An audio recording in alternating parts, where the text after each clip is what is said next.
সবাই ভাবছেন তো সাউথ কলকাতায় কি করে ঠাকুর দেখতে আসবেন? খুব সহজেই আসতে পারবেন। এই যে দমদম থেকে মেট্রোতে উঠে পড়বেন, মেট্রোতে উঠে কালীঘাট মেট্রো স্টেশনে নেমে উপরে উঠে 5 মিনিট হেঁটেই সামনেই পেয়ে যাবেন দেশপ্রিয় পার্ক। এই দেশপ্রিয় পার্কের দুর্গাপুজোর কথা সবাই জানেন। এই দেশপ্রিয় পার্কে এবার কার্ডবোর্ড দিয়ে সম্পূর্ণ ওই প্যান্ডেলটি তৈরি হচ্ছে, এখনও সম্পূর্ণ হয়নি। ওয়েদার খারাপ ছিল, বৃষ্টি ছিল প্রচুর, সবাই জানেন। আর এই দেশপ্রিয় পার্কের এবার মা দুর্গা সবথেকে বড় হয়েছে। আর তারপরে 5 মিনিট হেঁটেই আবার পেয়ে যাবেন ত্রিধারা সংঘ। এই ত্রিধারা সংঘেও কিন্তু মা দুর্গা খুব সুন্দর হয়েছে, একটা থিম করেছে।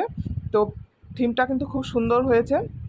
যারা যারা এসেছেন অবশ্যই জানেন, আর যারা আসেননি অবশ্যই এসে দেখে যাবেন। দেখুন, দেখেই বুঝতে পারছেন কতটা সুন্দর হয়েছে। তার থেকে আবার 10 মিনিট হেঁটে গেলেই পেয়ে যাবেন 64 পল্লী ক্লাব। খুব সুন্দর করেছে 64 পল্লী ক্লাবও।